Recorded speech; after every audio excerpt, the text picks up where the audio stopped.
Okay, so when you're in your account, you go to campaigns, click the plus button, and new campaign.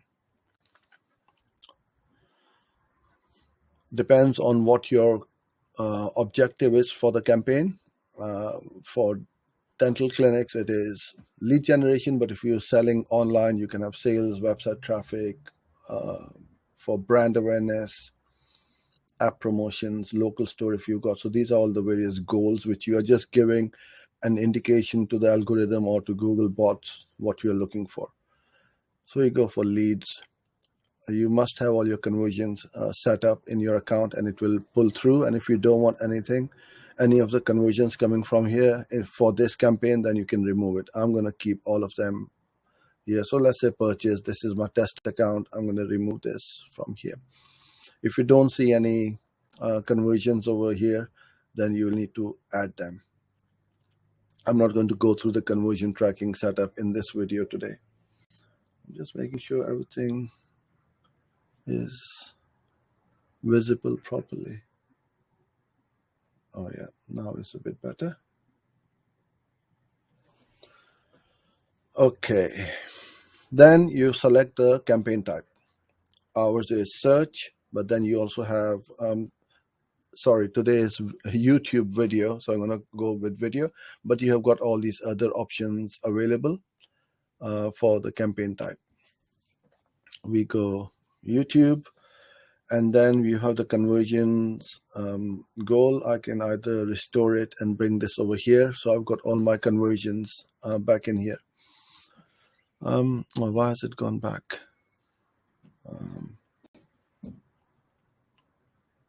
All right. Okay, now I'll need to keep making sure that you guys can see these properly on the screen. Okay. So we've got our campaign type. Then the next thing is campaign name. So you put in the name, however your naming convention is for your campaigns. For video ads, I would highly recommend that you start with maximize conversions and not with target CPA. What you want to do is you start off with max conversions. Once you've had about 40, 50 conversions in the campaign, then switch over to target CPA, and you will also know by that time what your average target cost per acquisition or cost per lead is. I would not recommend starting with that. Okay. Daily budget, whatever it is, this is a test one. I'm just going to keep it as one. You can use a shared library if you want. We don't use shared budgets in our agency as such. Start and end date. If it's for a special campaign like Christmas or any specific campaign which is you want to switch over after a specific event like a Black Friday or anything like that, you can put that end date in it, so you don't need to worry about switching it off, because sometimes people forget, or over the Christmas holiday period nobody's in the office and you don't want the campaign to be running after Christmas or into the new year. So you can set up an end date.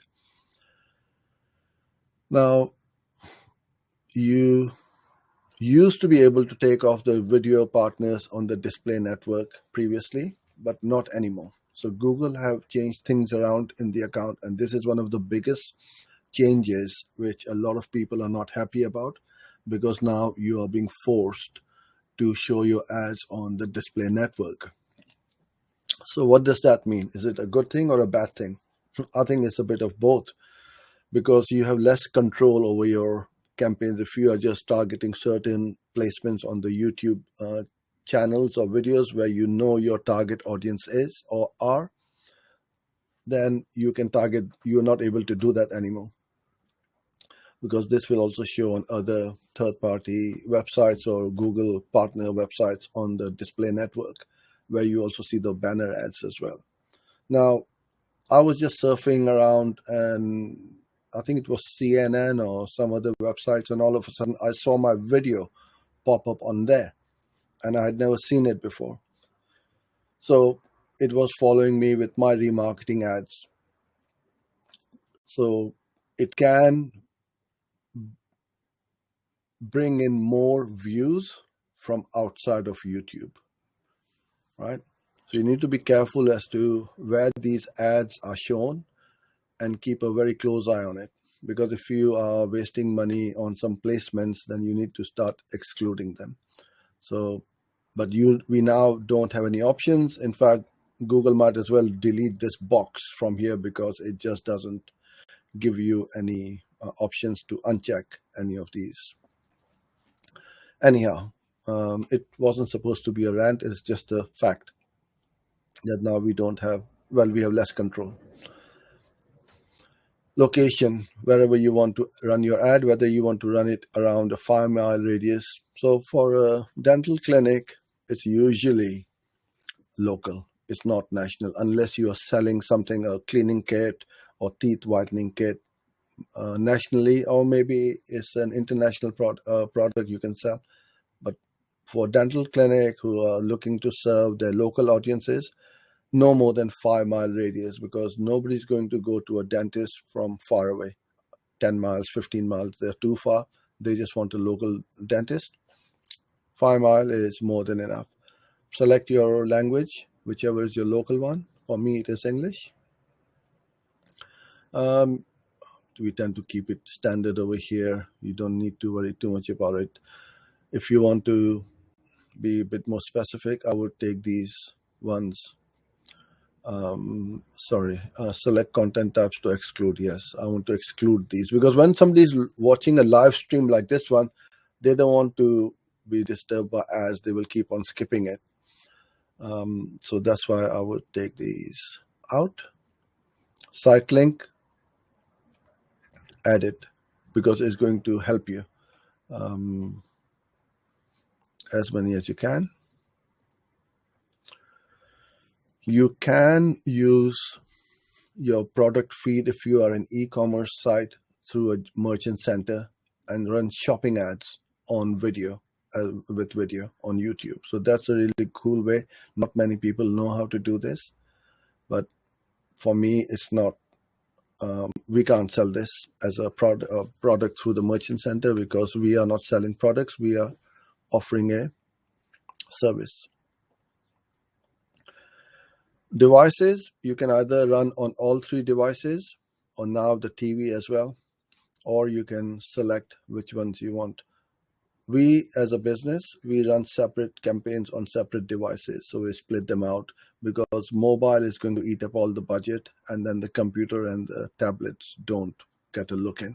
Usually we switch off tablets very quickly, because the performance on tablets, as far as the conversion rate and the cost per conversion is very poor. Then you can skip the ad group and ad creation, or it says advanced, but it's fairly basic, and just create the campaign. But we're going to go through the ad group name. Now, what I want to do is segment these out. A lot of people, when I see ads in their account, they've thrown all sorts of targeting in the same ad group, right? Split them out so you can see what's happening, what's working, and what's not working. So we tend to keep, let's say, if it's an in-market audience, we'll name it something like this, and name of audience, which we'll see in a minute. Okay. Demographics. Everybody who's got teeth need a dentist. So unless you want to take out the youngsters, whereas, if it's an 18-year-old, most probably the parent may book their appointment to the dentist. So we can exclude this, but at least you've got the young adults in here as well. So I would leave it in for the time being. Then we go to the audience segments.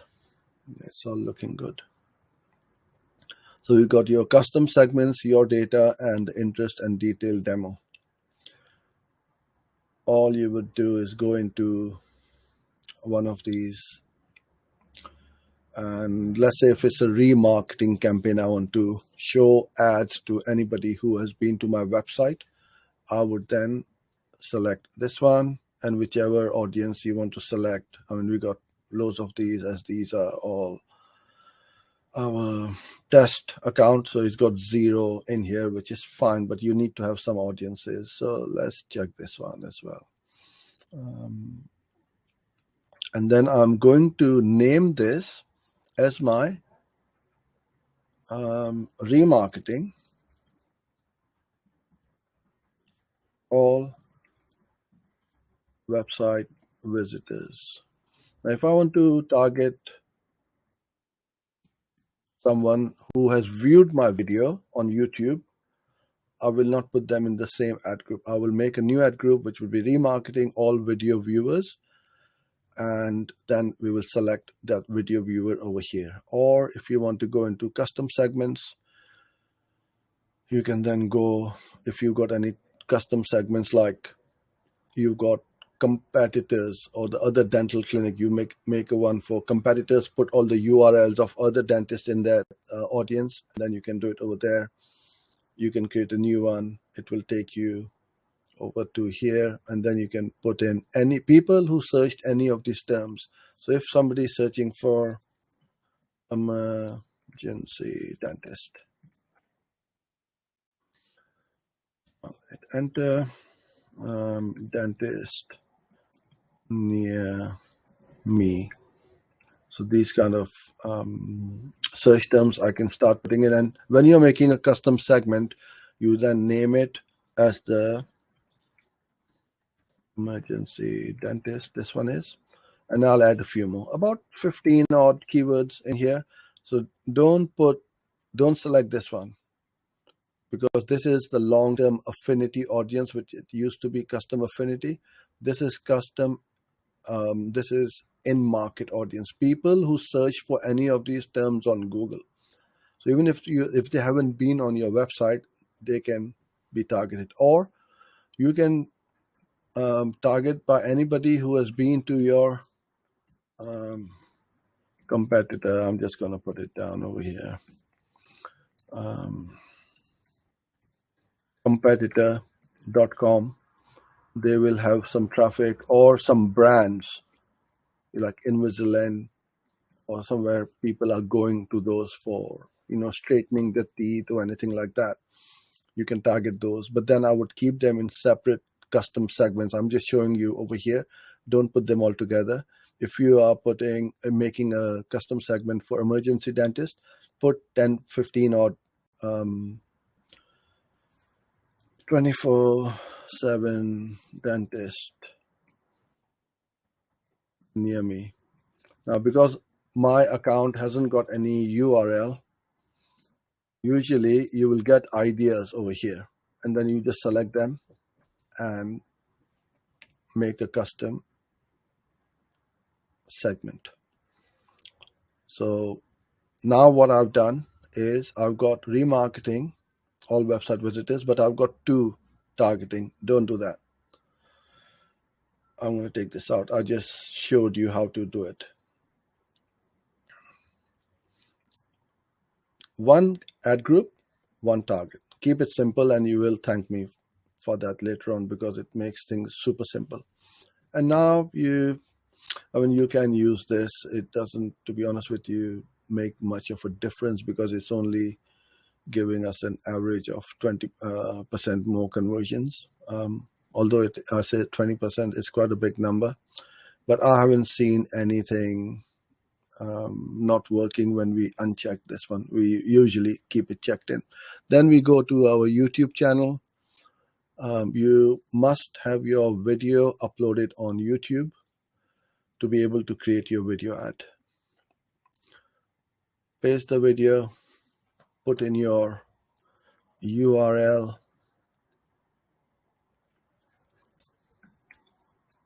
yourwebsite.com, and in here you put in the Keywords, emergency dentist. You see now over here, it will show up over like that, emergency dentist. So it makes it a bit more relevant. It doesn't matter if you don't have a URL with the emergency dentist on your website.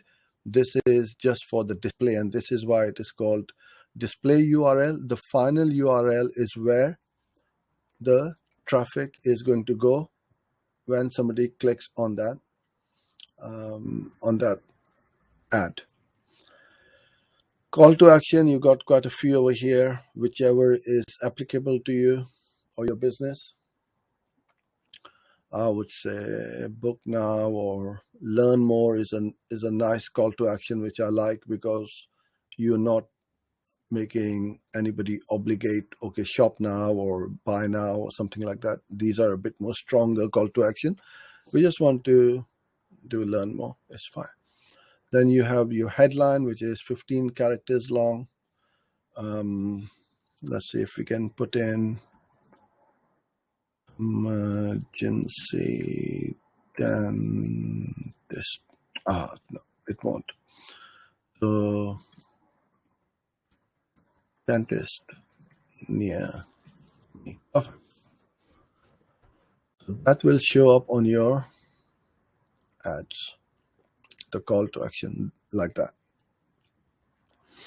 And the call to action, the headline, I should say, would be dentist near me, and the call to action would be the blue button, which is the learn more. Then you have your long headline.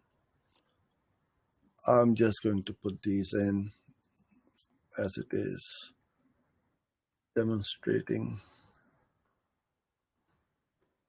because my account is usually a link. This account is linked to my SF Digital. It's showing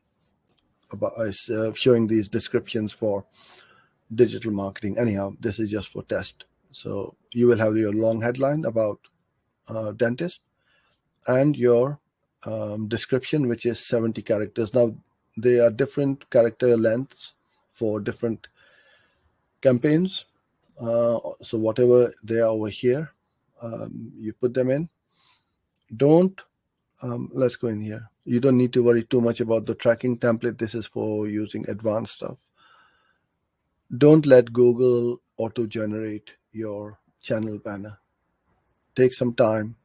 It takes 5 minutes in somewhere like Canva or Adobe Photoshop. Create a companion banner of 300 by 60 pixels and upload them.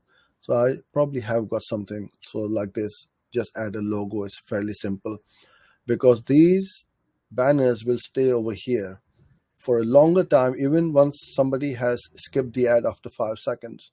So you want to show your ad with the right banner at all times. And that is it. Name the ad, whatever you want to call your name. I would recommend, in fact, I would highly recommend that you split test with a minimum of 3 videos per ad group. Don't just upload one video and start running ads, because the algorithm needs to work out which audience we are targeting works best with that video. So if you just got one, it's just going to look at one. If you got 3, then it's going to look at all 3 and run ads.